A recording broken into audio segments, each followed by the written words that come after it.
ఉద్యోగ సంఘాలు నిరసన బాట పట్టనున్నాయా? 10వ తేదీ తర్వాత తీవ్ర రూపమైనటువంటి ఉద్యమాన్ని ఏపీ ప్రజలు చూడబోతున్నారా? ప్రభుత్వానికి పదే పదే హెచ్చరికలు జారీ చేసిన 11వ వేతన సవరణ సంఘం పైన ఒక క్లారిటీ ఇవ్వకపోవడం, నివేదికను విడుదల చేయకపోవడం సమస్యలను మరింత జటిలం చేస్తోందా? ఉద్యోగ సంఘాల మాటలు వింటే అదే నిజమైనటువంటి వాతావరణం కనిపిస్తోంది. ఏపీలో రాను రాను ఏపీ ఉద్యోగ సంఘాలకు సంబంధించినటువంటి సమస్యలు జటిలంగా మారిపోతున్నాయి. ప్రభుత్వం స్పందించడం లేదనేటువంటి వాదనని పదే పదే ఉద్యోగ సంఘాల నేతలు తెరపైకి తీసుకొస్తున్నారు. వివిధ ఉద్యోగ సంఘాలు సమన్వయ సమావేశంలో కూడా ఇదే తీర్మానాన్ని చేశాయి. 10వ తేదీ తర్వాత వరుసగా కార్యాచరణని ప్రకటించేటువంటి ప్రయత్నం చేస్తున్నాయి. తక్షణం ప్రభుత్వం 11వ పిఆర్సీ నివేదికని విడుదల చేయాలని, విడుదల చేయడం ద్వారా ఉద్యోగుల్లో కాన్ఫిడెన్స్ నింపాలని, అలాగే రాబోయే రోజుల్లో ఉద్యోగులకు ఇచ్చినటువంటి అనేక హామీలని, దాదాపు 71 డిమాండ్లను పరిష్కరించాలని ఉద్యోగ సంఘాలు కోరుతున్నాయి. ఇవన్నీ ఆచరణ సాధ్యమైనవేనా? ఇప్పట్లో ప్రభుత్వం వీటిపైన ప్రతిస్పందించే అవకాశం ఉందా? ఈ అంశాలపైన ఇవాళ ప్రైమ్ డిబేట్ చూద్దాం. ఈరోజు డిబేట్లో పార్టిసిపేట్ చేస్తున్నారు వైసీపీ నాయకులు శ్రీనివాస్ రెడ్డి గారు, అలానే తెలుగుదేశం పార్టీ నేత శ్రీనివాస్ చౌదరి గారు, జనసేన పార్టీ నాయకులు రాయపూడి వేణుగోపాల్ గారు కూడా లైవ్లో ఉన్నారు. రైట్, బీజేపీ నేత సత్యనారాయణ గారు కూడా లైవ్లోకి వచ్చారు. ముందుగా మనం శ్రీనివాస్ రెడ్డి గారి అభిప్రాయం తీసుకుని, శ్రీనివాస్ రెడ్డి గారు, ఉద్యోగ సంఘాలు గత వారం 10 రోజులుగా ఏదో ఒక రూపంలో ప్రెస్ మీట్లలో కానీ ప్రెస్ నోట్ల రూపంలో కానీ ప్రజల ముందరకు వచ్చేటువంటి ప్రయత్నం చేస్తాయి. మరోవైపు నుంచి ఉద్యమం తప్పదు అనేటువంటి హెచ్చరికలు వస్తున్నాయి. ఈసారి ఎస్మా ప్రయోగించినా కానీ వెనకడుగు వేసే పరిస్థితి లేదు అంటున్నాయి. ప్రభుత్వం వైపు నుంచి మాత్రం ఒక స్పష్టమైనటువంటి క్లారిటీ ఇచ్చే ప్రయత్నం ఇంతవరకు జరగలేదు. ముఖ్యమంత్రి నోటి మాటగా చెప్పారు 10 రోజుల్లో క్లారిటీ ఇస్తామని. ఎందుకని ప్రభుత్వం ఉదాసీనంగా ఉందా, లేదా తెర వెనుక కసరత్తు నడుస్తుందా? ఈ ఉద్యమాన్ని అసలు పట్టించుకునే పరిస్థితిలో ఉన్నారా లేరా? కేశవ్ గారు, మీకు అక్కడ ఉన్నటువంటి వివిధ పార్టీల ప్యానలిస్టులందరికీ కూడా గుడ్ ఈవినింగ్ అండి. ముఖ్యంగా ఇది టీ కప్పులో తుఫాను తప్ప ఉద్యోగులు వేరు, ప్రభుత్వం వేరు కానే కాదండి. ఉద్యోగులు ప్రభుత్వం ఒకటే. మరి ఇప్పటి వరకు జగన్మోహన్ రెడ్డి గారిని దగ్గరగా చూసినటువంటి ఉద్యోగస్తులకి అర్థం కావాల్సినటువంటి విషయం ఒకటి ఉందండి. ఏమిటంటే అది ఆయన ఎస్కేపింగ్ పాలిటిక్స్ ఆయన చేయడు, తప్పించుకునే రాజకీయాలు ఆయన అసలు చేయడు. అదేవిధంగా ఏదో సామెత చెప్పినట్లుగా ఎవరో వెనక ఉండి రెచ్చగొట్టడం లాంటి కార్యకలాపాలు చేయటం వల్ల నిన్న బండి శ్రీనివాసరావు గారు కొంచెం ఆవేశపడి ఒక మాట అన్నారు.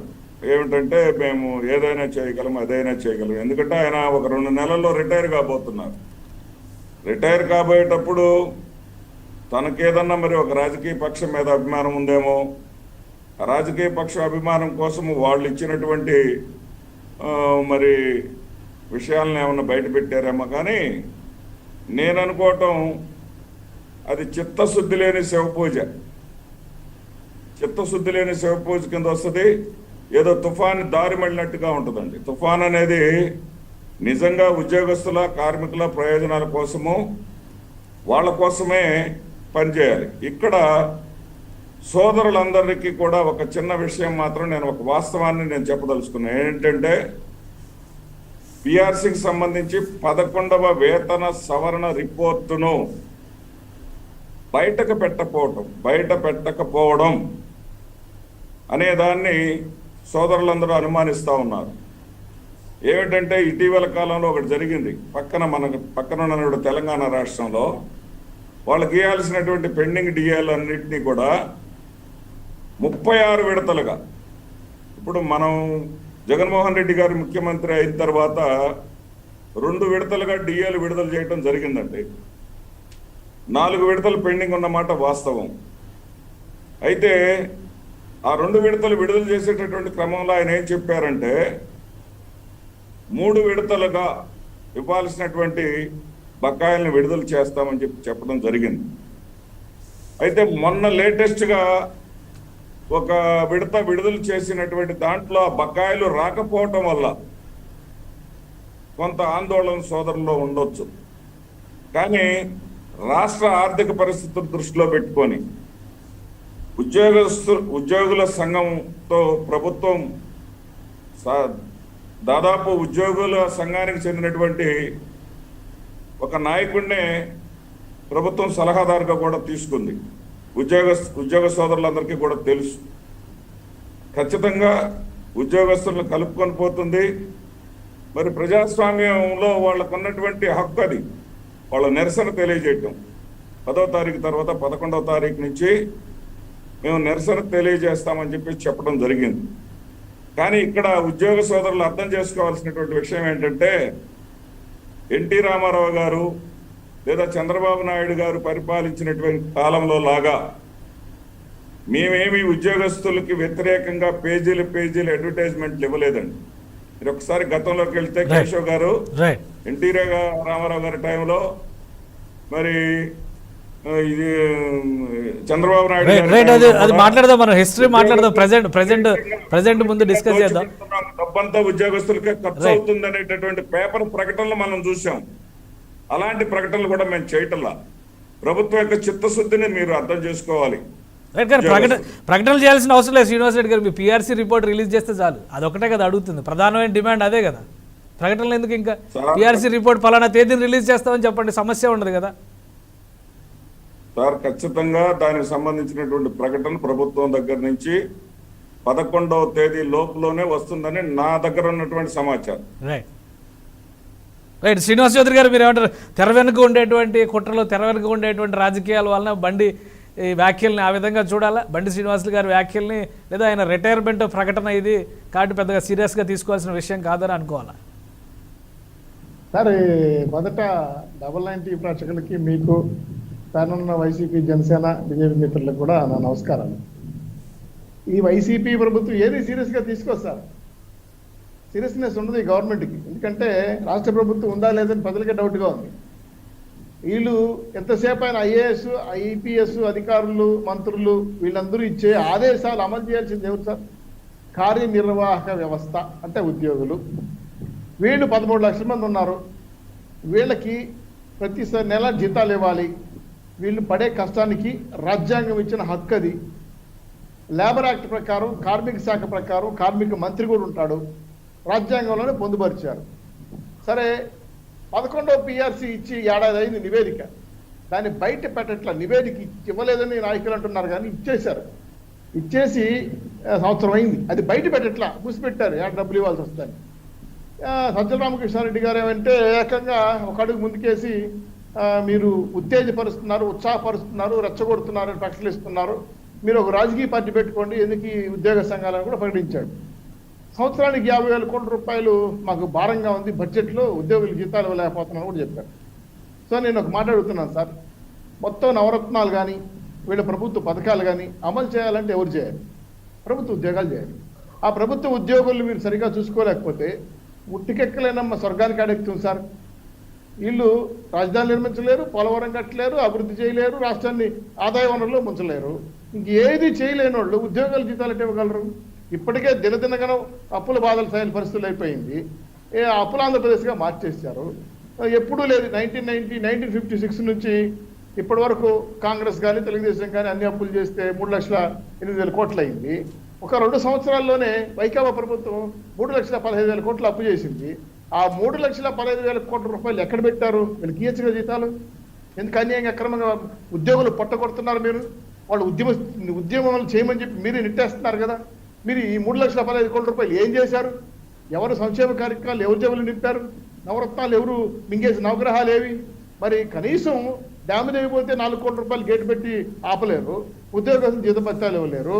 మరి ఏమి చేస్తున్నట్టు ఈ ప్రభుత్వం నాకు అర్థం కాలేదు. అప్పు చేసి పప్పు కూడా జనాలు పెడుతున్నారా, లేదా అప్పులాంధ్రప్రదేశ్గా మార్చేస్తున్నారా? ఈరోజు ఉద్యోగస్తులు 13 లక్షల మంది మేము ఉన్నాము. మా కుటుంబ సభ్యులు దాదాపు 60 లక్షల మంది ఉన్నారు. మేము అధికారంలోకి తీసుకొచ్చాము మిమ్మల్ని నమ్మి. ఫ్యాన్ బాగా తిరుగుతుంది, చల్లగా గాలి వస్తుంది, దాని కింద కూర్చుందామని బ్రహ్మాండంగా ఓట్లేసాము. ఈసారి మేము ఓడగొడతామని బహిరంగంగా చెప్తున్నారు. అయితే బండి శ్రీనివాసరావు లేదంటే ఇంకొక ఆయన వెంకటేశ్వర్లు మాట్లాడే మాటల్ని రాజకీయంగా చిత్రీకరిస్తే ఏం చేయాలి? వాళ్ళ ఉద్యోగ ప్రతినిధులు, ఎన్జిఓ సంఘం నాయకులు, అమరావతి చేసి, ఏపీ చేసి వాళ్ళ ఉద్యోగులు ప్రెజర్ చేస్తారు. కానీ అయ్యా, తెర వెనక ఏమైనా జరుగుతుందా CRC శ్రీనివాస్ చౌదరి గారు? తెర వెనక ఏమైనా ప్రోద్బలం నడుస్తుందా? అంటే రాష్ట్ర ఆర్థిక వ్యవస్థ బాగాలేదన్న విషయం తెలుసు, అలానే అనేక రకాల సమస్యలు వస్తున్నాయి అన్న విషయం తెలుసు. రాజకీయంగా కూడా తెర వెనక చిత్రత నడుస్తుందా? ఆడలేక మధ్యలో ఓడినాడు సార్ ఎవరు వెనకటోడు. వీళ్ళు ఇవ్వలేక గోల్డ్ మీద నృత్యేస్తే ఎట్లా? ఇది ఎలా ఉంటుందండి చెప్పడానికి చాలా అందంగా ఉంటాయి ఈ మాటలన్నీ. మంత్రులు ఎందుకంటే నాకు మంత్రులు ఎప్పుడు ప్రెస్ మీట్ పెట్టే సందర్భంగా లేదు. ఒక సజ్జల రామకృష్ణారెడ్డి గారు వీళ్ళు ఆల్ ఇన్ మంత్రి, ఆయన అన్ని శాఖలకు ఆయన మంత్రి, ప్రభుత్వం తరఫున కూడా ఆయన ప్రతినిధి. నాకు తెలిసి సలహాదారులు వచ్చి ఇంత పెద్ద ఎత్తున ప్రెస్ మీట్ పెట్టిన సంఘటన ఏ ప్రభుత్వం చూడలేదు. సరే సంతోషం, వాళ్ళ ఇష్టం, వాళ్ళ ప్రభుత్వం వాళ్ళు ఏమైనా చేసుకోవచ్చు. అయితే దీని వెనకాల తెర వెనకాల రాజకీయ పార్టీలు ఉన్నాయి, తెర వెనకాల మాఫియా ఉంది, సిఎస్ ఉంది, ఇంకోటి ఉంది, ఇంకోటి ఇవన్నీ చెప్పడానికి వినటానికి బాగుంది. ప్రజలు ఎవరిని ఒప్పెడతారు? కార్మికులు వాళ్ళు కష్టపడుతున్నారు, ఉద్యోగస్తులు, ఎన్జిఓసులు వాళ్ళు పడితేనే కష్టం మీ ప్రభుత్వ పథకాలు అమలు లేకపోతాయి. వాళ్ళకి జీతాలు ఇవ్వకపోతే నెలలో కుటుంబం ఏం తినాలి? కనీసం పిఆర్సీ నివేదిక ఇచ్చిన తర్వాత కూడా లేకపోతే మీరు టక్కుటమార గదికన్నా గోకర్ణ విద్యలు వేస్తే ఎట్లా? వాళ్ళకి నివేదిక ఇచ్చేసాం, అది బయట పెట్టండి మహాప్రభు అంటున్నారు. సరే, ఇప్పుడు 3 కమిటీలు వేశారు సార్. మొట్టమొదట మంత్రుల కమిటీ ఏం చర్చించారు సార్? ఏం నిర్ణయం తీసుకున్నారు సార్? ఏం సీఎంకి చెప్పారు సార్? రెండోది అధికారుల కమిటీలు వేశారు. అధికారులు కూర్చొని చర్చించారు సార్. ఏం చర్చించారు? ఏం డిమాండ్లు పెట్టారు? ఏం అమలు చేశారు? ఏం సీఎం తీసుకెళ్ళించారు సార్? తర్వాత నిపుణుల కమిటీ ఏం చర్చించింది సార్? ఏం డిస్కస్ చేసింది? ఏం నిర్ణయాలు, ఏం డిమాండ్లు బయట పెట్టింది? ఏం సీఎం గారు చెప్పింది? సీఎం గారు చెప్పింది ఉద్యోగం ఇచ్చింది. కాలయాపన చేసుకుంటా 2.5 సంవత్సరం వాళ్ళు మభి పెట్టుకుంటా, వాళ్ళ పొట్టలు కొడతా, రాజ్యాంగం వాళ్ళకి ఇచ్చిన హక్కుల్ని కూడా కాల రాస్తా, జీతాలు లేకుండా, పిఆర్సీ ఇవ్వకుండా, సిపిఎస్ వారం రోజుల్లో నేను సిపిఎస్ అలా రద్దు చేస్తానన్నాడు. మరి ఇలా ఎందుకు అయిపోయింది నాకు అర్థం కాల. ఇవన్నీ ఇన్ని రోజులు నేను జరుగుతున్నాయో నాకు అర్థం కాల. నాకు బాధ కలిగించే అంశం ఏంటంటే రోడ్లెక్కి పోరాటాలు దిగుతాం. తాలూకా స్థాయిలో, మండల స్థాయిలో, పట్టణ స్థాయిలో, రాష్ట్ర స్థాయిలో ఉద్యమాలు చేస్తామని చెప్పి ముందే సిఎస్ గారికి నోటీస్ ఇచ్చారు.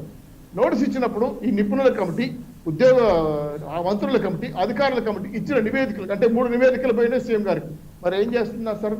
మరి పిఎస్సీ నివేదిక ఏమైంది సార్? ఈరోజు ఉద్యోగస్తులు కడుపు దించుకొని రోడ్డు మీదకి వస్తున్నారంటే ఆ తప్పిదం పూర్తిగా ప్రభుత్వ వైఫల్యం. అంతేగాని దానికి తెలుగుదేశం పార్టీగా, కమ్యూనిస్ట్ పార్టీగా, బీజేపీ పార్టీగా, జనసేన పార్టీగా మద్దతు ఇవ్వచ్చు. ఎందుకంటే వాళ్ళు కార్మికులు, వాళ్ళ కష్టాన్ని అడుగుతున్నారు. వాళ్ళే మీ సొంత ఆస్తులు అడగట్లేదు కదా, మేము కష్టపడిన దానికి మాకు జీతాలు ఏంటి, మా ప్రియాసేని బాబు చెప్తున్నారు. దీన్ని డిమాండ్గా చూపించి పెట్టే రాజకీయ పార్టీ పెట్టుకోండి, దీని వెనకాల వేరే రాజకీయాలు ఉన్నాయి, కుట్రలు ఉన్నాయి, ఇవన్నీ చెప్పడానికి అందంగా ఉంటాయి సార్. ఇవన్నీ కరెక్ట్గా కాదు. ఊరికే తప్పించుకోవడానికి మసిమూసి మారడిగా చేయడానికి మనకి వస్తాయి. కానీ ఖచ్చితంగా కార్మికులు ఈరోజు నిరసించిపోయి, విశ్వాసం కోల్పోయి మీ మీద ఇంకా మహాప్రభు మాకు పోరాటం దిక్కు, పోరాడితే పోయేదేమీ లేదు, బానిస సంఖ్యలు తప్ప అని వాళ్ళు ఉద్యమాన్ని దిగేశారు. దీనికి అన్ని రాజకీయ పార్టీలు మద్దతు చేస్తున్నాయి, కార్మిక సంఘాల మద్దతు తెలియజేస్తున్నాయి, ఎన్జిఓ సంఘాల మద్దతు తెలియజేస్తున్నాయి, రాష్ట్ర వ్యాప్తంగా ప్రతి ఒక్కరు వాళ్ళకి మద్దతు. ఎందుకంటే సార్ ప్రభుత్వం ఒక చిన్న జీవో, ఒక చిన్న పని అమలు చేయాలంటే ముఖ్యమంత్రి వస్తున్నాడంటే కూడా కనీసం చెప్పాల్సిన బాధ్యత వీళ్ళదే. వీళ్ళకి కడుపు నిండా భోజనం పెట్టలేకపోతే ఈ ప్రభుత్వం ఉన్నట్టా లేనట్టా? అంటే మీరు బానిసలుగా ఏమైనా చూస్తున్నారా కార్మికుల్ని, వాళ్ళ ఉద్యోగులు?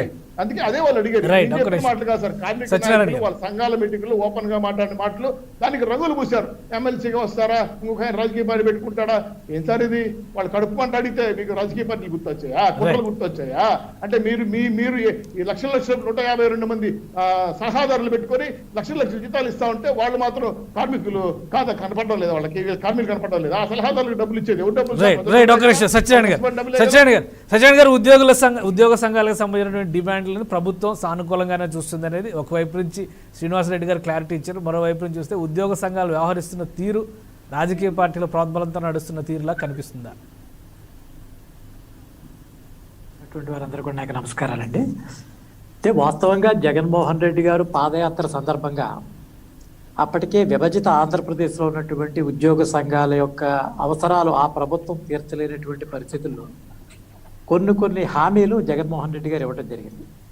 అందులో ఫస్ట్ ఏంటంటే ఈ వేతన సవరణ చట్టం ఒకటి, రెండోది సిపిఎస్ ఒకటి, మూడోది దీనికి సంబంధించిన అవుట్ సోర్సింగ్ ఉద్యోగస్తుల్ని పర్మనెంట్ చేస్తారనేది ఒకటి, సిపిఎస్, ఇట్లా 4 అంశాలు వారు ప్రస్తావించడం జరిగింది.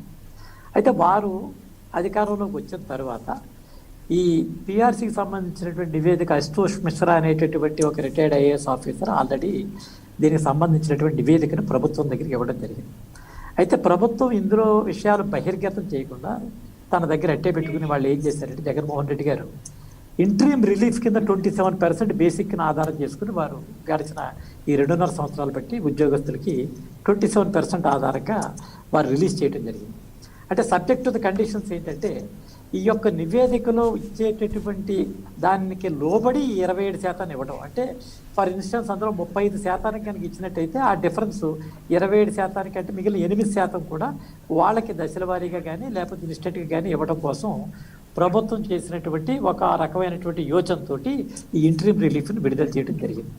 ఈ ఇంట్రీమ్ రిలీఫ్ జరిగిన సందర్భం జరిగిన తర్వాత ఈ యొక్క నివేదికను బయట పెట్టమని సత్యనారాయణ గారు చిన్న సబ్మిషన్ అండి, చిన్న సబ్మిషన్ సత్యనారాయణ గారు, చిన్న సబ్మిషన్ అండి. చెప్పండి సార్. ఏంటంటే ఇప్పుడు ఐఆర్ అనేది అంతకు ముందు ప్రభుత్వాల్లో 20% మాత్రమే ఇస్తున్నది. ఇంటర్మ్ రిలీఫ్ అనేది 20% మాత్రమే ఇస్తున్నాం. ఇది నిజమా కాదా? 27% జగన్మోహన్ రెడ్డి గారు పెంచింది వాస్తవా కాదా? నేను చెప్పేది అదే కదా, 27% ఇచ్చారనే కదా నేను చెప్పింది. అది ఇస్తే సరిపోతుందని శ్రీనివాసరెడ్డి గారు, అది ఇస్తే సరిపోతుందని చెప్తా. లెట్ మీ కంక్లూడ్ నేను చెప్పిన ఈ 27% హామీలు ఇచ్చిన తర్వాత వారు ఇప్పుడు ఉద్యోగ సంఘాలు అడిగేది ఏంటంటే వారికి ఉన్నటువంటి సమాచారం ప్రకారం దాదాపుగా 30% పైబడి ఉంటుందని. దీనికి ఏంటంటే కేంద్ర ప్రభుత్వం డియర్నెస్ అలవెన్స్కి సంబంధించినటువంటి డిక్లేర్ చేసిన సందర్భాల్లో దానికి లోబడి రాష్ట్ర ప్రభుత్వం కూడా డిఏలు ఇవ్వాల్సి ఉంది. ఇప్పటికీ 7 సంవత్సరాలు దాదాపుగా 7 బాకీలు ఉన్నాయి డిఏలు కూడా. ఈ డిఏలు బాకీలు ఉండటం, ఒక పక్క పిఆర్సీ అమలు కాకపోవటం, ఈ నివేదిక బయటకు రాకపోవటం, ఈ మూడింటితో పాటు 4వ అంశం ఏంటంటే దాదాపుగా 1000 కోట్ల రూపాయలు వాళ్ళకి సంబంధించినటువంటి ప్రావిడెంట్ ఫండ్ ఏదైతే ఉన్నదో అది నిధులు మళ్లించి ఈ యొక్క సంక్షేమ పథకాల కింద వాడేశారనేది ఒకటి. 600 కోట్ల రూపాయలు మెడికల్ కన్వీనియన్స్ కింద వాళ్ళ దగ్గర డ్రా చేసిన అమౌంట్ కూడా రాని పక్షాన చాలామంది ఉద్యోగస్తులు ఇవాళ వాళ్ళు వెల్ఫేర్ స్కీమ్లోకి వెళ్ళేటువంటి అవకాశం లేకుండా వాళ్ళు తీసుకున్నటువంటి ఆరోగ్యానికి సంబంధించినటువంటి బిల్లులు సమర్పిస్తే అవి ఈ రోజుకి అమలు కానిటువంటి పరిస్థితి రావడంతో ఉద్యోగ సంఘాల్లో ఒక అభద్రతా భావం పూర్తిగా ఏర్పడిపోయింది. రాష్ట్ర ఆర్థిక పరిస్థితి దివాళా తీసేటటువంటి పరిస్థితిలో తాము దాచుకున్నటువంటి డబ్బు, తమకు రావాల్సినటువంటి నిధులు అన్నీ కూడా దారిని మళ్లించాయి. కాబట్టి ఈ యొక్క సంక్షేమంలో ముసుగులోకి తాము కూడా నష్టపోయేటువంటి ప్రమాదం ఉన్న కారణంగా ఇప్పుడు నివేదికను బయటపెట్టి మాకు సంబంధించిన విషయాలన్నీ కూడా మనం చెప్పేటటువంటి విషయంతో పాటు ఇందాక చెప్పినటువంటి అవుట్ సోర్సింగ్ సంబంధించినటువంటి విషయాలు ఇవన్నీ జగన్మోహన్ రెడ్డి గారు ఇచ్చిందే. తాను అధికారంలోకి వస్తే దాని వారందరినీ కూడా పర్మినెంట్ చేస్తారనేటువంటి అంశం కానీ అదే రకంగా సిపిఎస్ని ఆయన చేస్తారు. సిపిఎస్ వచ్చేసరికి పరిస్థితి ఏమైంది? కేంద్ర ప్రభుత్వంతో అప్పటితో రోసయ్య గారు ముఖ్యమంత్రిగా ఉండగా వారు కుదుర్చుకున్నటువంటి ఒప్పందం రాష్ట్ర ప్రభుత్వం సంబంధించినటువంటి నిధులు ఆర్థిక రిపోర్టుకి కేంద్ర ప్రభుత్వం చేసినటువంటి సవరణల సూచనల మేరకు సంతకం పెట్టింది. ఇవాళ దాన్ని రద్దు చేసి వెనక్కి వెళ్ళేటటువంటి పరిస్థితి రాష్ట్ర ప్రభుత్వానికి కనపడుతుంది. కానీ జగన్మోహన్ రెడ్డి గారు ఆయనేమో హామీ ఇవ్వడం జరిగింది.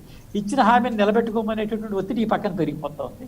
అక్కడ చూస్తే నిధులు లేవు, ఇక్కడ చూస్తే ప్రభుత్వ ఖజానా ఎండిపోతుంది. మూడో పక్కన రిటైర్ అయిపోయేటటువంటి ఉద్యోగులకి తక్షణం ఇవ్వాల్సినటువంటిది ఈ నెల ఆఖరి కనుక ఇవ్వకపోయినట్టయితే ఒక్కొక్క ఉద్యోగి దాదాపు 10 లక్షల నుంచి 15 లక్షల రూపాయలు వారికి సంబంధించిన మూలధనంలో కోల్పోయేటువంటి ప్రమాదం ఉంది. ఈ ఒత్తిడి కూడా ఉద్యోగ సంఘాల మీద పెరిగిపోతున్నటువంటి పరిస్థితి ఉంది. ఉద్యోగ సంఘాలు సహజంగా ప్రభుత్వానికి అనుకూలంగా ఒక సంఘం, వ్యతిరేకంగా ఒక సంఘం ఉంటుంది. అవి అనేక సందర్భాల్లో మనం చూస్తున్నాం. కానీ ఇప్పుడు ఒత్తిడి వారి సంఘాల్లో ఉద్యోగస్తులు కూడా పెరిగిపోయే పరిస్థితి ఉంది. కోవిడ్ ఉన్న సందర్భంగా దాదాపుగా లాస్ట్ ఇయర్ వరకు ఉద్యోగ సంఘాలన్నీ కూడా ప్రభుత్వానికి సహకరించి వారింతవరకు కూడా మాట్లాడలేదు. ఇప్పుడు జీడిపి కానీ అన్నీ కూడా ఒక రకంగా అన్నీ పెరిగినాయి, అన్ని స్టెబిలైజేషన్ వచ్చింది.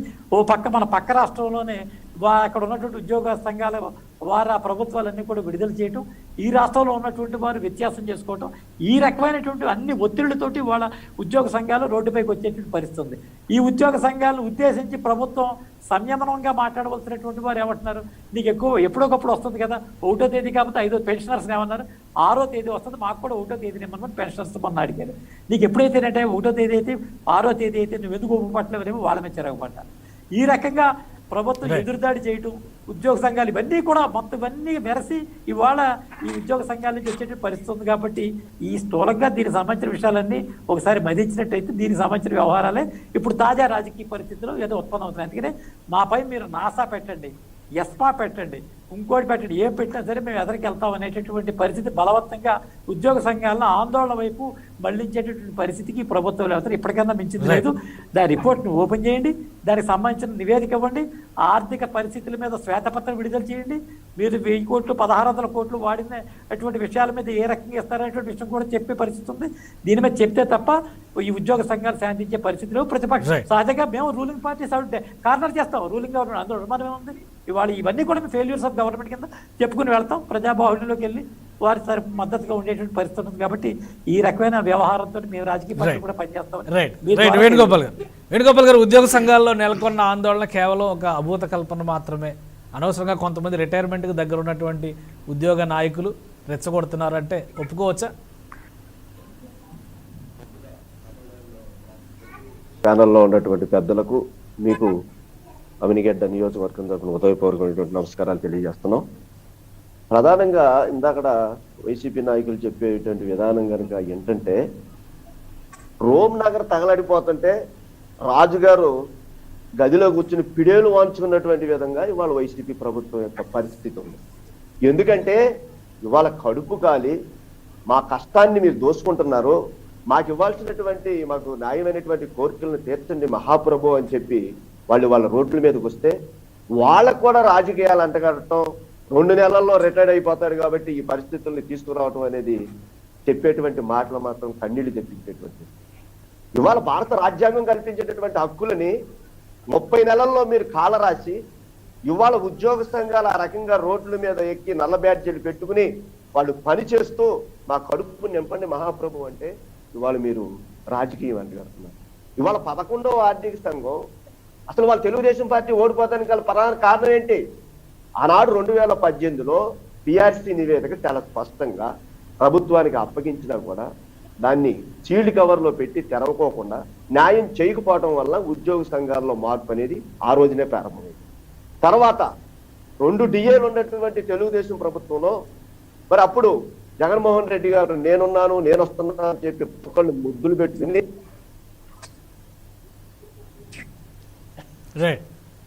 మాట్లాడు.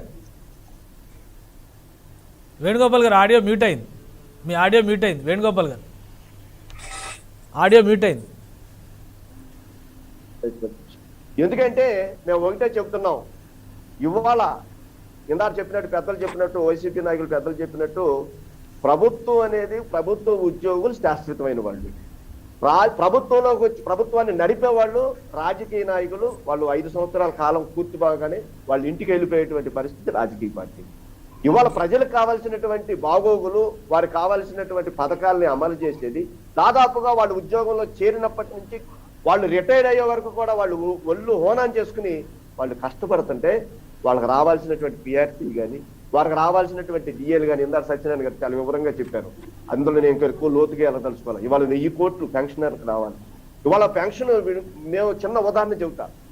కోవిడ్ వచ్చి మొదటి విడతలో ఒక విఆర్ఓ సాయిబాబు గారు మా అవినిగడ్డలో చనిపోతే కారుణ్య నియామకం కింద ఆ కుటుంబంలో ఉద్యోగం ఇవ్వకుండా ఆయనకి రావాల్సినటువంటి బెనిఫిట్స్ ఈ రోజు వరకు రాలా.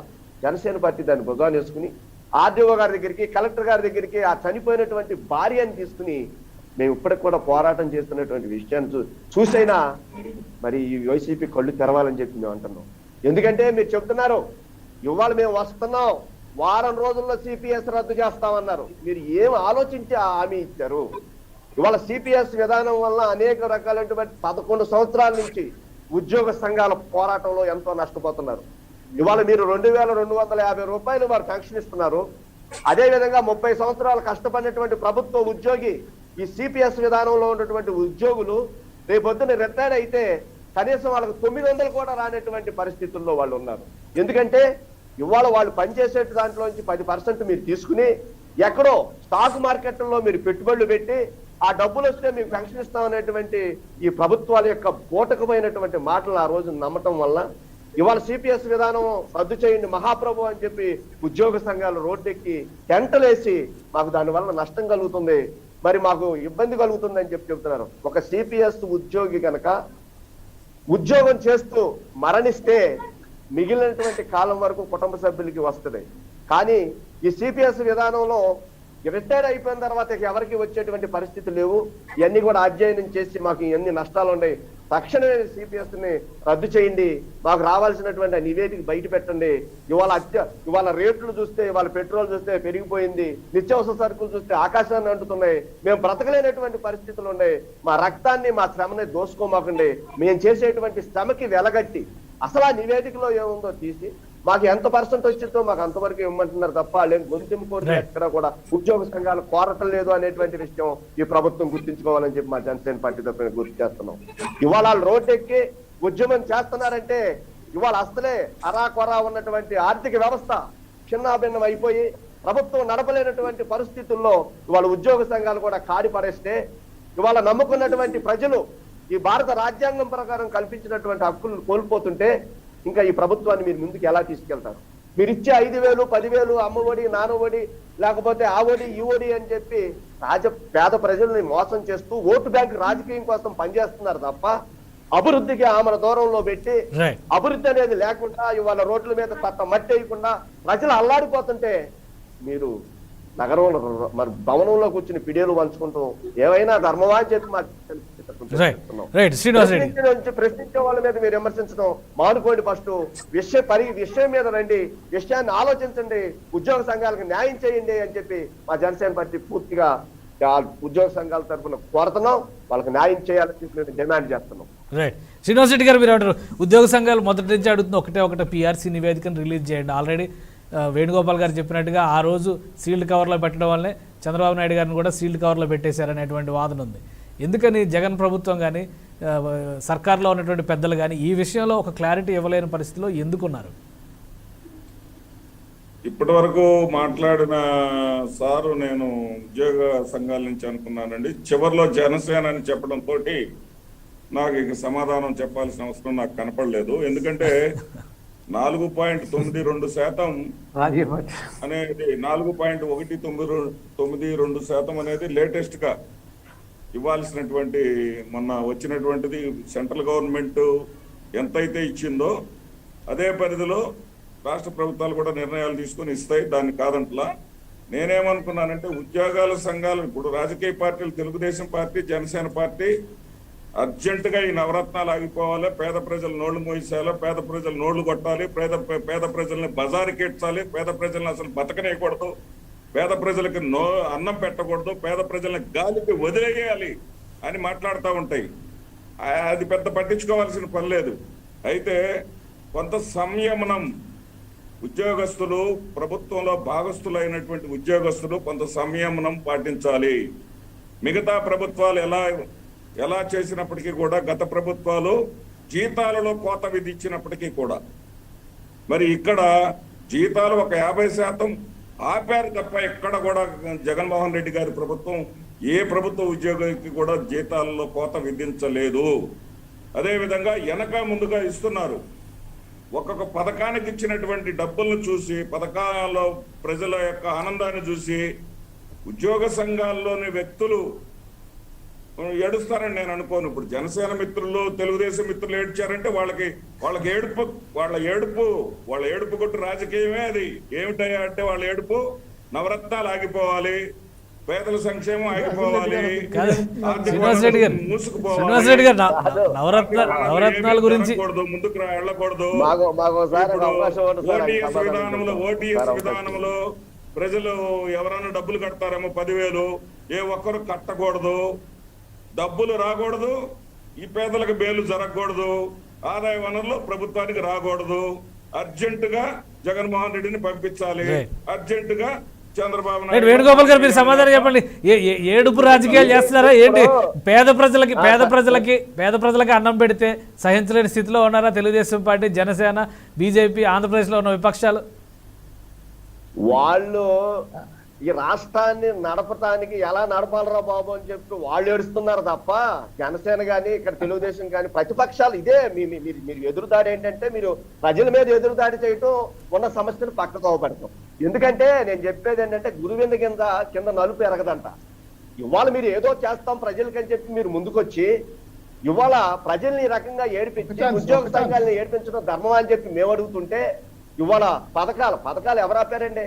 40 సంవత్సరాలు కట్టుకున్నటువంటి ఇంటి దగ్గరికి వెళ్ళి 10,000 ఇవ్వండి అని చెప్పి వాళ్ళు మీ ప్రభుత్వం అడుగుకుంటున్న డబ్బులే మీ దగ్గర 10,000 అడుగుకుంటున్నారు ఇంటికి ఒక్కొక్క ఇంటి దగ్గరికి వెళ్ళి. ఏంటది? ఒకవేళ రిజిస్ట్రేషన్ ఉన్నటువంటి వ్యక్తి ఏమంటే 40 సంవత్సరాల నుంచి 40 సంవత్సరాల నుంచి ఒక సెకండ్ కంప్లీట్ చేయండి. మాట్లాడదు సార్ మీరు వినండి. హక్కు కల్పిస్తే మీరు వినండి ఒకసారి ప్రశ్నిస్తామని చెప్పేది. పుట్టిన మీ పార్టీ ఒక పెద్ద వాళ్ళని ఆయన అన్నారు, ప్రశ్నించండి. "నువ్వు పెళ్లి చేస్తావా" అని. చంద్రబాబు నాయుడు గారు అసలు హక్కు రిజిస్ట్రేషన్ పట్టా కల్పించండి ఉంది, అని రిజిస్ట్రేషన్ అడిగిందా? పట్టా ఉంది, ఇల్లు ఉంది, 2013 10,000 BRC కట్టండి, రిజిస్ట్రేషన్ చేస్తామంటే మీ ఇచ్చేశారు కదా డబ్బులు నివేదిక. మీ యొక్క 2013 నుంచి 19 దాకా కాదా అని అధికారంలో ఉంది చెప్తాను. చంద్రబాబు నాయుడు గారు కదా. నేను అర్థం మరి కాదు. డబ్బులు ఎందుకు మీరు ఇవ్వలేదని ఆయన మీరు ఎందుకు ప్రభుత్వాన్ని అడగలేదు? నడపలేకేరుస్తున్నారని ఎందుకు అడగలేదు సార్? స్పష్టంగా జనసేన పార్టీ చెప్తుంది. ఎందుకు అడగలేదు?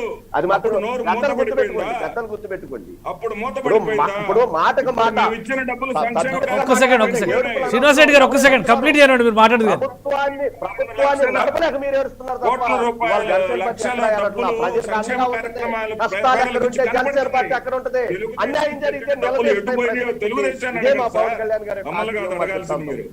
తెలుగుదేశం పార్టీని అడగండి ఆ డబ్బులు ఎటుపోయినాయో. రైట్ శ్రీనివాస్ చౌదరి గారు చెప్పండి, ఆ డబ్బులు ఎటు వెళ్ళి మీ దగ్గరకు వచ్చినాయా? చాలా చాలా చాలా ఫ్రస్ట్రేషన్ లో పార్టీని సేవ్ చేసుకోవడానికి శ్రీనివాసరెడ్డి గారు మాట్లాడారు. ఆయన ధర్మం, సంతోషం, ఉపయోగం లేదు, ఉపయోగించుకొని మాట్లాడే తప్పులేదు. ఎందుకంటే ఆయనకు కూడా తెలిసిన నిజాలు. ఈరోజు రాష్ట్రంలో పరిస్థితుల పైన 71 కోరికలు కార్మిక సంఘాలు, అమరావతి జేఏసీ, ఏపీ జేఏసీ కలిసి 71 కోరికలు 3 కమిటీల ముందు నివేదిక పెట్టాయి. నేను నా తిరుపతిలో నాకున్న రిటైర్మెంట్ ఫ్రెండ్స్ నాతో మాట్లాడినారు. ఇది రీసెంట్గా చెప్పిన సంఘటన. కూతురికి పెళ్లి పెట్టుకున్నారు సార్, మున్సిపాలిటీలో రిటైర్డ్ అయినా, సో ఇన్స్పెక్టర్గా పెళ్లి పెట్టుకొని ఖర్చులకు డబ్బులు 10 లక్షల రూపాయలు వస్తుంది, పెళ్లి చేసి పాపను మంచి చేసి పంపించాలనుకున్నాడు. రెండు సంవత్సరాలుగా తిరుగుతున్నాడు అతను. పెళ్లి వాయిదా పడిపోయింది. పెళ్లి కుమారుడు వెళ్ళిపోయాడు వేరే సంబంధం చూసుకొని. ఆ పాప చదువుకొని ఆశలు పెట్టుకుని అమ్మాయిని ఇంట్లో పెట్టుకొని కళ్ళంటి నీళ్ళు పెట్టుకుని సార్ అక్కడ చూస్తున్నాను.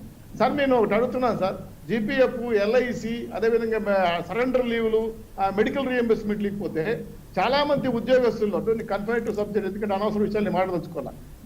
ఈ ఉద్యోగస్తులు చాలా మంది బీపీ, షుగర్, అలాగే కొన్ని జీర్ణకాలిక వ్యాధులతో ఉంటారు. వాళ్ళకి మెడికల్ రీఎంబర్స్మెంట్ ఇవ్వకపోవడం ఏంటి సార్? నాకు అర్థం కాలేదు. 1600 కోట్ల రూపాయలు మీ జేబులో పెట్టుకొని మీ పథకాలు మళ్లించుకొని మన వైసీపీ నాయకులు చెప్తున్నారు సంక్షేమ పథకాలు పేదలకు ఇస్తున్నారు. ఎక్కడ ఇస్తున్నారు సార్? నాకు అర్థం కాలేదు. అమ్మ ఒడి, నాన్న బుడ్డికి ఇస్తున్నారా? ఎక్కడ ఇస్తున్నారు చెప్పండి. మీరు ఇచ్చే బిలో ప్రావర్టీ లెవెల్ పిల్లలందరూ కూడా, కుటుంబ సభ్యులందరూ కూడా, నేను గంటాపదికి చెప్తున్నాను, కేశవ్ గారు అనుమతిస్తే కెమెరాకు తిరుపతిరమ్మనండి.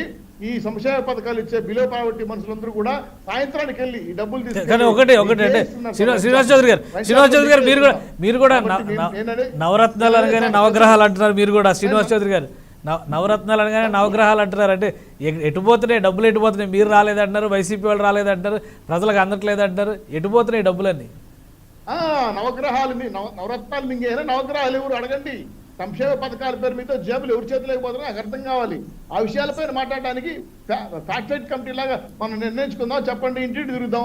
ఎవరైతే ఏ కుటుంబంలో అయితే పింఛన్ వస్తా ఉంది, వితంతు పింఛన్ వస్తా ఉంది, అదేవిధంగా ఇంటికి సంబంధించిన రేషన్ కార్డులు వస్తున్నాయి, అదేవిధంగా ఏ విధంగా శ్రీనివాస్ రెడ్డి గారు ఆటోలకి ఏ విధంగా పెనాల్టీలు వేస్తున్నారు, ఎట్లా వసూలు చేస్తున్నారు, ఇవన్నీ విచారిద్దాము. డైరెక్ట్ గా డబ్బులు ఇచ్చిన కుటుంబానికి కెమెరా ఎత్తుకోరండి.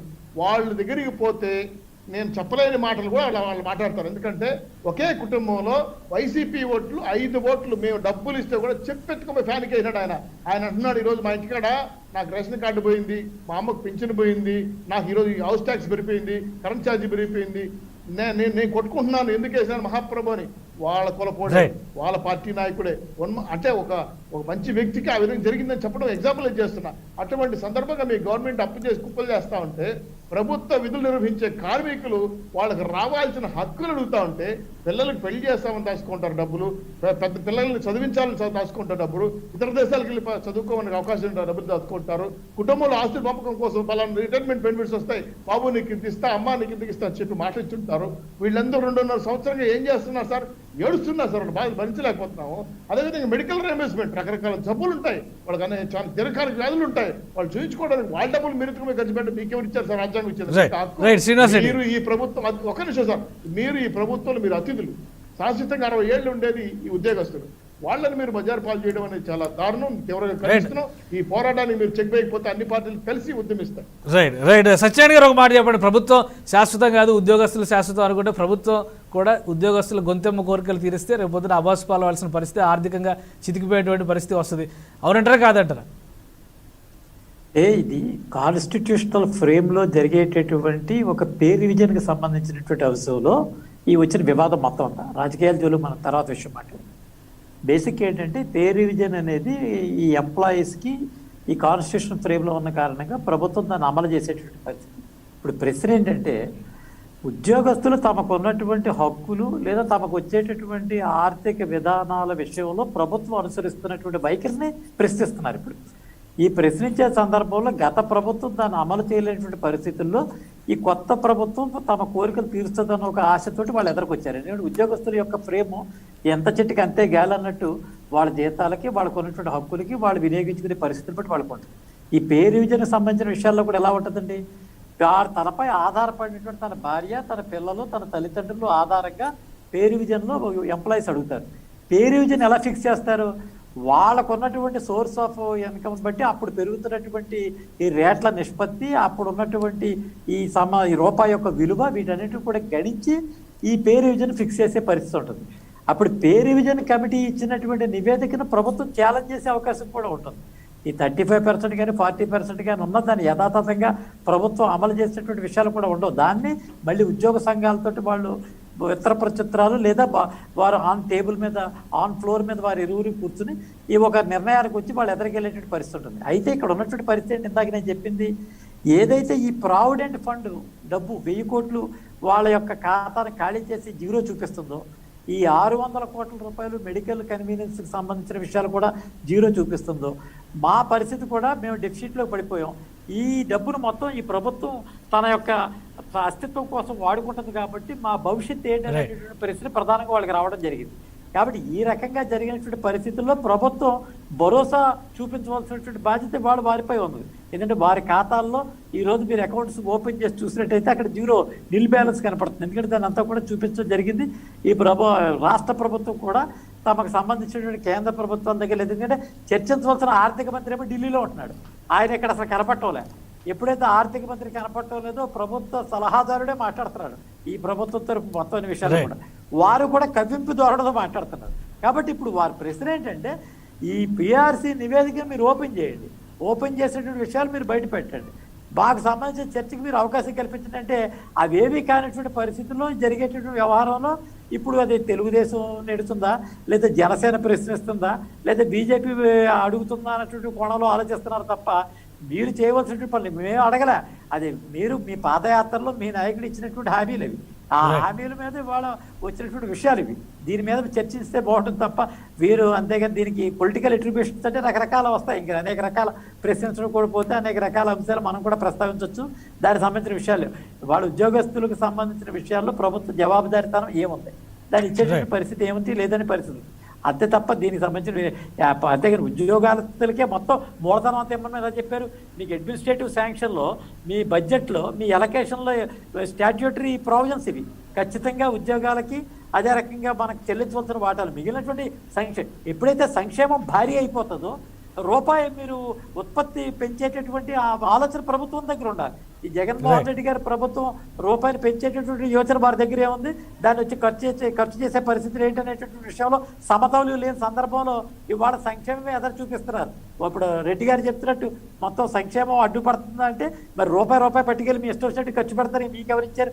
అప్పు చేసేటటువంటి హక్కును ఈ ప్రభుత్వం, అప్పు తీర్చే బాధ్యత స్వీకరించవలసిన పరిస్థితి మీకు లేదా?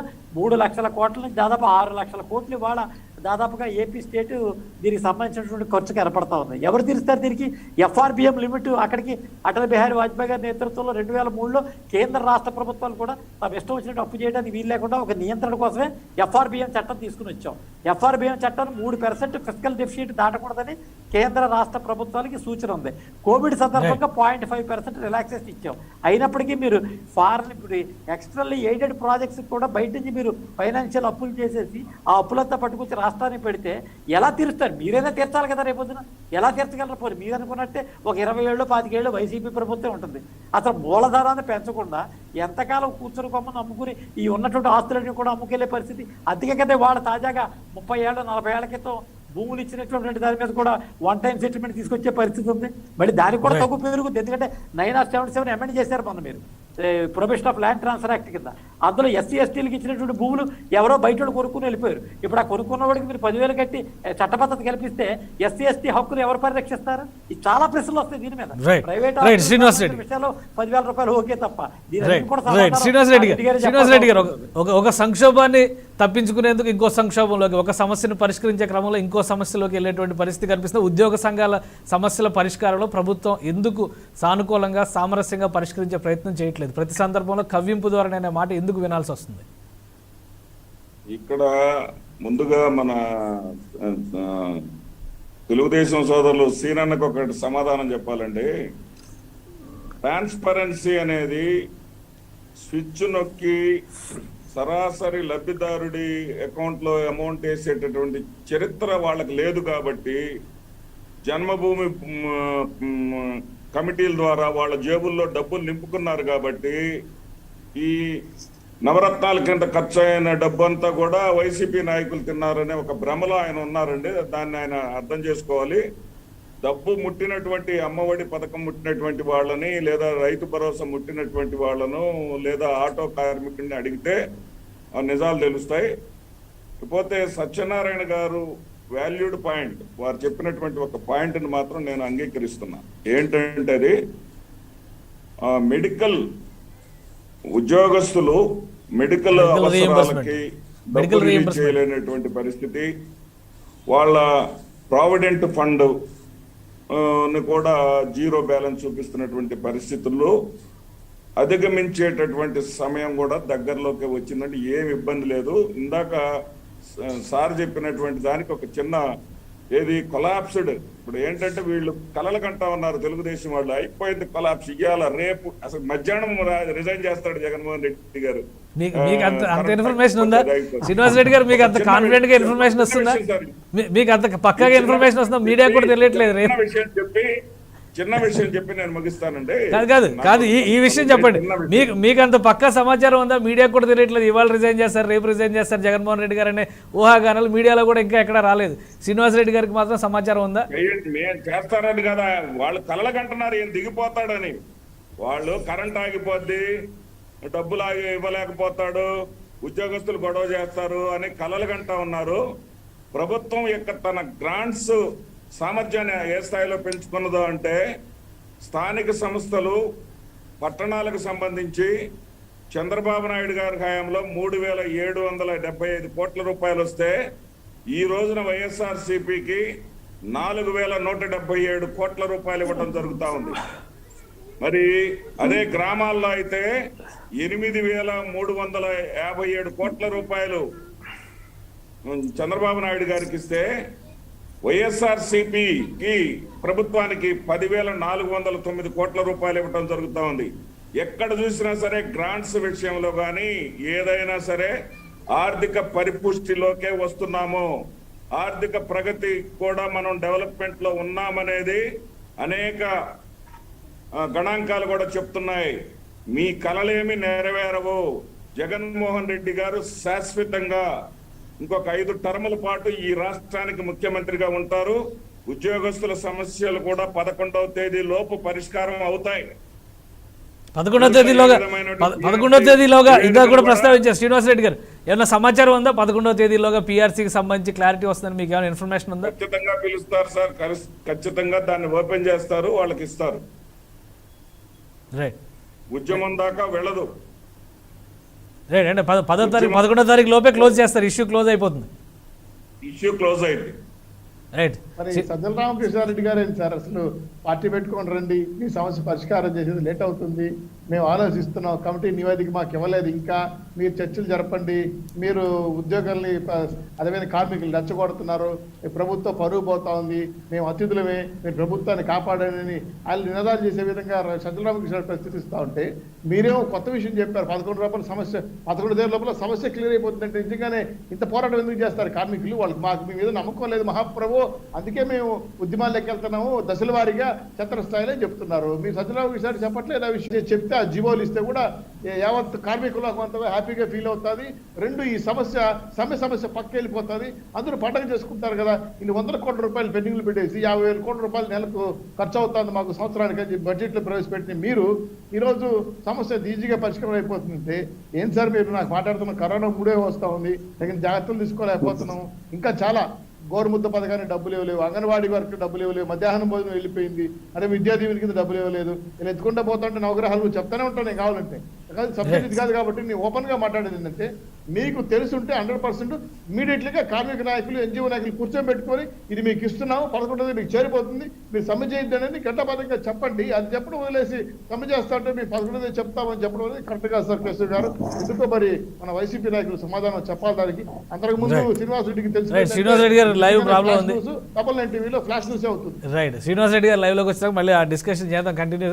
కాకపోతే వేణుగోపాల్ గారు మీ అభిప్రాయం ఏంటి? ఒకవేళ పిఆర్సీ నివేదికను బహిర్గతం చేస్తే ఇప్పటివరకు చేసిన సవాళ్లు అన్ని పక్కన పెట్టి ముందైతే ఒక సామరస్యపూరిత వాతావరణం ప్రభుత్వానికి ఉద్యోగ సంఘాలకి మధ్య ఏర్పడుతుందని అనుకోవచ్చా? ఇది అసంభవమైనటువంటి విషయం, జరగదు. ఇప్పుడు 30 నెలల్లో ఏమీ చేయలేను ఇంత బండి శ్రీనివాస్ గారు చెప్పారు చాలా స్పష్టంగా. మేము దాదాపుగా 13 లక్షల మంది ఇంటూ 5 కలిపి 60 లక్షల మంది ఉండి మేము ఆ రోజున మీకు అధికారం ఇస్తే ఇవాళ మమ్మల్ని రోడ్లు పాలు చేశారని చెప్పి వాళ్ళ రోడ్ల మీదకి వస్తుంటే ఇంకా వాళ్ళు చెప్పేటువంటి మాయ మాటలు, వాళ్ళు చెప్పేటువంటి ఏంటి ప్రజల్ని మోసం చేసేటువంటి మాటలు చూస్తుంటే చాలా బాధగా ఉంది. ఇంకో విషయం పెద్దలు తెలుగుదేశం సోదరులు శ్రీనివాస చౌదరి గారు కూడా అర్థం చేసుకోవాలి. ఎందుకంటే ఇవాళ వైసీపీ ప్రభుత్వం వచ్చిన తర్వాత దొందు రావటమే ఒక భవనాన్ని పాపం 7 కోట్ల భవనాన్ని కూల్చేశారు. వీళ్ళేమో ఆ భవనం ఎందుకు కూల్చారని చెప్పి దాని మీద పోటాట. వీళ్ళు అంటారు మీరు భూమి పెట్టారు, ఆ కమిటీలు పెట్టారు, ఈ కమిటీలు పెట్టారు, మీరు దోషేశారంటారు. వీళ్ళు వచ్చామో మీరు అది అసలు ప్రజల సమస్య గురించి ఎవరు ఆలోచిస్తున్నారండి? నిజంగా ఈ వైసీపీ ప్రభుత్వం చేసినటువంటి మోసాలు ఇవాళ అభయాస్తం తీసుకొని పాపం రూపాయి పోగు చేసి 365 రూపాయలు సంవత్సరానికి కట్టే వాళ్ళ దగ్గర ఉన్నటువంటి 2,000 రూపాయలు ఎల్ఐసి దగ్గర నుంచి వాళ్ళు తీసుకెళ్ళిపోతారు. రాత్రిపూట నిద్రలు ఎవరికి పడతలేదండి ప్రభుత్వంలో. ఏ సంస్థ నుంచి వెళ్ళిపోతాయో భయం. ఇవాళ ఎన్టీఆర్ యూనివర్సిటీ నుంచి 200 కోట్లు వెళ్ళిపోయినాయి. ఇలా తరలి దాచుకున్నటువంటి మూలధనం. సార్ మూలధనం అంటే ఏంటో తెలుసా? మన ఇంట్లో కుటుంబం చేస్తుంటే చివరి నిమిషంలో ఆ కుటుంబం జరగకపోతే భార్య మెడలో ఉన్నటువంటి పుస్తులు తాడు, దాన్ని మూలధనం అంటారు కంపెనీలు, ఈ సంస్థలకి. ఆ పుస్తుల తాడు కూడా తీసుకెళ్లిపోయి ఆ మూలధనాన్ని కూడా తీసుకెళ్లిపోయి ఎప్పటికప్పుడు నైట్ మీరు ఇలా తస్కరించేస్తుంటే ప్రజలు ఎలా బతుకుతారు? మీకు తప్పకుండా ప్రజలు బుద్ధి చెప్పే రోజు ఉంది. బండి శ్రీనివాస్ గారు చెప్పినట్టుగా ఇవాళ ఉద్యోగ సంఘాలు కళ్ళు తెరిచేటువంటి పరిస్థితి చాలా దగ్గరలోనే ఉంది. అయిపోయింది. రాష్ట్రాన్ని మీరు 20 సంవత్సరాలు మద్యం నిషేధం చేస్తామన్నారు, దాన్ని తాకట్టు పెట్టేశారు. ఆ అప్పుని మేము ఇంకో దీన్ని చూపించి 20 సంవత్సరాల వరకు మేము చెల్లిస్తామని చెప్పి దాని మీద కొన్ని అప్పులు తెచ్చారు. ఇవాళ ఇసుక పాలసీ తీసుకొని మేము ఉచితంగా ఇసుకిస్తామన్నారు, ప్రైవేట్ కంపెనీలకి దారాదత్తం చేశారు. దాన్ని తీసుకెళ్లి 20 సంవత్సరాలు తాకట్లు పెట్టారు. ఈ రకంగా సంవత్సరాలు తాకట్టు పెట్టి ఇవాళ మద్యపానం నిషేధం అనేది కళ్ళ ముందు ఎక్కడ కూడా కనపడినటువంటి పరిస్థితుల్లో ఉన్నటువంటి మీ ప్రభుత్వం ఇంకా మాయ మాటలు చెప్పి ఉద్యోగస్తుల్ని మాయ చేసి ప్రజల్ని మాయ చేసి ఇందాక పెద్దలు చెప్పినట్టు శ్రీనివాస్ అన్ని చెప్పుకుంటూ పోతే నవరత్నాల్ని 99 రత్నాలుగా వాళ్ళు ఎడగొట్టేసినటువంటి పరిస్థితి ఘనత వైఎస్ జగన్మోహన్ రెడ్డి గారికే దక్కింది. పాపం నిజమే 2,250 రూపాయలు ఇంకా అంతకన్నా ముందే వెళ్తా గొర్రెకి బెత్తిడి తోకలాగా ఎప్పుడో పెంచుతారంట. ఎలక్షన్ ముందు ఓటు బ్యాంక్ రాజకీయం కోసం పెంచుతారు, 3,000 ఇస్తారు, ఇవ్వకుండా ఉంటారు. కానీ వాళ్ళ అన్నమాట ప్రకారం 2,000 నుంచి మేము ప్రతి సంవత్సరం కూడా 250 పెంచుకుంటాం అనేది అటకెక్కేసింది. తర్వాత ఈ అమ్మఒడి వెళ్ళిపోయింది, అది వచ్చే సంవత్సరానికి వెళ్ళిపోయింది. అది ఈ రకంగా ఒళ్ళు దాటి వెళ్ళిపోయి కరెంటు మీటర్ ఉంది, ఐ మీటర్ ఉంది, నాన్ మీటర్ ఉందని చెప్పి ఈ రకంగా ప్రజల్ని ఏడిపించి ఇంకా మీరేం చేస్తారయ్యా జగన్మోహన్ రెడ్డి గారు? మీకు నమస్కారం చేస్తున్నాం. ఇందాక అన్నట్టు ఎవరో శ్రీనివాస్ రెడ్డి గారే చెప్పారు మేమేదో రాజీనామా చేయడానికి సిద్ధంగా ఉన్నాను. మేము చోట్ల ఇవాళ ఉద్యోగ సంఘాలు నోటి నుంచి వచ్చినటువంటి మొదటి మాట ఆ రోజున మేము తెలుగుదేశానికి గెలిపించాం. ఇవాళ మా 60 లక్షల మంది ఉంటే మేమేమి చేయలేమనుకుంటున్నారా? ఇవాళ 151 మందిని గెలిపించింది మేము. మీ బలాన్ని చూసుకుని మమ్మల్ని ఏడిపిస్తారా అని చెప్పే ప్రశ్నకి వాళ్ళ ప్రశ్నకి సమాధానం చెప్పండి. పిఆర్సీ నివేదిక తీయండి, మాకు సంతోషం. 11వ తారీఖున శ్రీనివాసరెడ్డి గారు చెప్పినట్టు ఆ నివేదిక బయటకు తీసి ఉద్యోగ సంఘాల వీళ్ళల్లో మరి సంతోషాన్ని నింపితే మేము కూడా ఈ ప్రభుత్వాన్ని జనసేన పార్టీ తరఫున అభినందిస్తామని చెప్పి మీడియా ద్వారా ప్రభుత్వం రైట్ కంక్లూడ్ చేద్దాం సత్యనారాయణ గారు. ఫైనల్ కంక్లూడ్ చేద్దాం సత్యనారాయణ గారు. ఒకవేళ ప్రభుత్వం పీఆర్సీ నివేదికను బయటకు తీసుకొస్తే 71 డిమాండ్లకు సంబంధించిన వాదనలు ఎలా ఉన్నా కానీ ముందు ఉద్యోగ సంఘాలు శాంతించేటువంటి అవకాశం, రాష్ట్రంలో సామరస్యపూర్వక వాతావరణం ప్రభుత్వానికి ఉద్యోగ సంఘాలకి మధ్య, ఉద్యోగులకి మధ్య ఏర్పడే అవకాశం ఉందా? ఇప్పుడు రాష్ట్ర ఆర్థిక పరిస్థితి పెద్దవారు ఇరువురు చెప్పినట్టు విశాఖపట్నంలో ఉన్నటువంటి భూములను పట్టుకెళ్ళి కొదువు పెట్టేటటువంటి పరిస్థితిలో దిగజారిపోయినప్పుడు, 40 ఏళ్ల క్రితం ప్రభుత్వాలు, గత ప్రభుత్వాలన్నీ పేదలకు ఇచ్చినటువంటి భూముల మీద ఆదాయం తీసుకునే పరిస్థితికి దాపరించినప్పుడు, అసలు ఆదాయం పెంచేటటువంటి ఆలోచనతోటి ఈ ప్రభుత్వం పనిచేయనప్పుడు, ఖచ్చితమైనటువంటి ఖర్చులు ఈ ప్రభుత్వం మీద భారం పడినప్పుడు, వాళ్ళు అమలు చేసేటటువంటి సంక్షేమ పథకాలే వరుసగా ఎగ్గొట్టుకుని వచ్చేటప్పుడు, కేంద్ర ప్రభుత్వం రాష్ట్రానికి ఇచ్చినటువంటి నిధులన్నీ కూడా మళ్లించేటటువంటి పరిస్థితి దాపరించినప్పుడు, వ్యక్తిగతంగా దాచుకున్నటువంటి ఈ భూముల మీద life insurance corporation of India వాళ్ళు కూడా మేము 11 నుంచి బయట తొలుగుతున్నామని చెప్పి వాళ్ళు ప్రకటించి వెళ్ళిపోయినప్పుడు, అసలు ఇక్కడ ఈ ఉద్యోగస్తులకి వాళ్ళు ఇచ్చినటువంటి 1600 కోట్ల రూపాయలు కూడా తిరిగి చెల్లించేటటువంటి పరిస్థితి లేనప్పుడు ఇవేవి జరిగేటటువంటి అవకాశాలు లేవు. కాబట్టి ఖచ్చితంగా ఈ ప్రభుత్వం అప్పుల ఊబిలోకి రోజు రోజుకి కూరుకుపోతా ఉంది. మీకు ఒకటే, ఈ రాష్ట్రంలో మనము ఇంతవరకు మన ఆర్థిక మంత్రిని చూసి ఎంతకాలం అయిందండి? వారు ఢిల్లీలో తిరుగుతున్నారు, ఎక్కడెక్కడ అప్పులు, ఎక్కడ కొత్త కొత్త కోణాల్లో అప్పులు ఎలా పుట్టాలి, ఎలా రావాలి, ఎలా వెళ్ళాలి. రోజు రోజుకి కూడా ఆ ప్రభుత్వం ఫైనాన్షియల్ స్టేటస్ ఖచ్చితంగా అప్పులు మంత్రి అంటే ఆయన ఏం తీసుకొచ్చే పరిస్థితిలో లేడు. ఆయన రోజు రోజుకి వాళ్ళ ప్రభుత్వానికి ప్రతిరోజు కూడా మరి తడుచు చూసుకోవాల్సిన పరిస్థితి ఉంది. 30వ తారీఖు వస్తామంటే ఏదో సగటు పేద వర్గం ఎలాగైతే ఈ అద్దె చెల్లించడం కోసం రూపాయి ఎలా పోగేసుకోవాలో తెలియని పరిస్థితి. వాళ్ళు చూపించిన ఏ రకంగా కూడా ఆర్థికంగా అక్కడ పురోభివృద్ధి కనపడటం లేదు. మరోపక్క మరి ప్రజలను ఇండైరెక్ట్గా కూడా బాధే పరిస్థితిలో మరి విద్యుత్ బిల్లులు, చెత్తపై కూడా పన్ను వేసేటటువంటి పరిస్థితి, వాళ్ళు ఎత్తుక్కుని వారే ప్రజా వ్యతిరేకతకి చక్కటి సోపానంగా వాళ్ళు ఎదురుకెళ్తున్నటువంటి ఈ పరిస్థితిలో ఉద్యోగస్తులు వాళ్ళు కేకేసి మాట్లాడి బుజ్జగించేటువంటి పరిస్థితులు ఉన్నా నిధులు ఎక్కడి నుంచి సమీకరిస్తారు, ఎక్కడి నుంచి నిధులు వస్తాయి, రావడానికి అవకాశాలు లేవు. అన్నీ అయిపోయినాయి. దాదాపు 15వ ఆర్థిక సంఘం నిధులు మళ్ళీ అయిపోయింది, ఎన్ఆర్ఐజీసీ అంత అనిపించింది. ప్రస్తుతం మీకు దాదాపుగా ఇంటర్నల్ ఎయిడెడ్ ఫండ్స్ దగ్గర నుంచి రావడం లేదు, ఎక్స్టర్నల్ ఎయిడెడ్ ఫండ్స్ నుంచి కూడా వచ్చే పరిస్థితి లేదు. మళ్ళీ నిధుల మళ్లింపు కూడా జరుగుతున్నాయి. కాబట్టి నా ఉద్దేశం ప్రకారం ఇది అంత తేలిగ్గా జరిగేటువంటి పరిస్థితి లేదు. మూలధనాలు అమ్ముకునేటటువంటి పరిస్థితికి వెళ్ళి వాళ్ళ కొదువు పెట్టారు. ఇప్పుడు దానికి కూడా బ్యాంక్స్ని కూడా ప్రశ్నిస్తున్నారు. మీరు మీ దగ్గర అప్పు చేస్తే తిరిగి చెల్లించడానికి మీ ఒక సామాజిక బ్యాంకుకు పోతే ఎలా ఇస్తారనేటువంటి పాయింట్ వచ్చినప్పుడు ఈ ప్రభుత్వం ఇచ్చిన నివేదిక కూడా ఒక ఫ్రాడ్యులెంట్ నివేదిక ద్వారా వాళ్ళ అప్పులు తెచ్చేటటువంటి పరిస్థితి ఉంటుంది. కాబట్టి దాన్ని కూడా సమీక్షించాల్సిన పరిస్థితి ఉంది. కాబట్టి ఇప్పట్లో దాన్ని జరిగే పరిస్థితి లేదు. కాబట్టి నాకున్న సమాచారం ప్రకారం అంత తేలిగ్గా ఇది సమస్య పరిష్కారం చేసే పరిస్థితి లేదు. లేదా ఏదైనా ఆస్తిని అమ్మేసో, తిరుపతి దేవస్థానం డబ్బు నిధులు మళ్లించో, ఇప్పుడు ఆఖరికి బీసీ కార్పొరేషన్ ఆశ్చర్యకరం కొత్త ఆలోచనలు కల్పిస్తున్నారు సత్యనారాయణ గారు. లేదండి, ఇప్పుడు కొత్తగా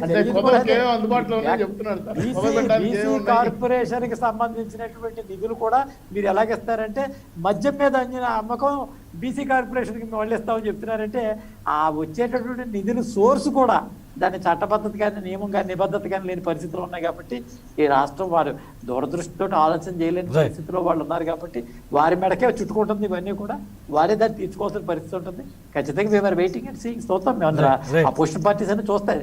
అంతేగాని అన్నట్టు 25 ఏళ్ళు 30 ఏళ్ళు వారు ముఖ్యమంత్రిగా ఉంటే చూసి సంతోషిస్తానికి మేము సిద్ధంగా లేవు. తప్పు చేసినప్పుడు దిగాల్సిన అవసరం ఉంటుంది, ఒప్పు చేసినప్పుడు ప్రభుత్వం ఎక్కుతారు. రైట్, థ్యాంక్ యూ సత్యనారాయణ గారు, వేణుగోపాల్ గారు, శ్రీనివాస్ చౌదరి గారు. శ్రీనివాస్ రెడ్డి గారి లైవ్ కొంచెం డిస్టర్బ్ అవడం వల్ల ఆయన లైవ్లో అందుబాటులో లేరు. ఆయన కూడా ధన్యవాదాలు. ఇది వాళ్ళ ప్రైమ్ డిబేట్. ఒకవైపు నుంచి ప్రభుత్వం చెబుతున్నంత సులువుగా ఉద్యోగ సంఘాల సమస్యలు పరిష్కారం అయ్యే దారి కనిపించడం లేదు. 10వ తేదీలోగా 11వ పీఆర్సీ నివేదికను కనుక ప్రభుత్వం బయట పెడితే కొంతవరకు వాతావరణం చల్లబడే అవకాశం కనిపిస్తుంది అనుకున్నా కానీ ఆర్థికంగా ఈ సమస్యలన్నింటినీ పరిష్కరించడం అనేది ప్రభుత్వానికి తలకు మించిన భారంగానే కనిపిస్తుంది. ఇది వాళ్ళ ప్రైమ్ డిబేట్. Keep watching.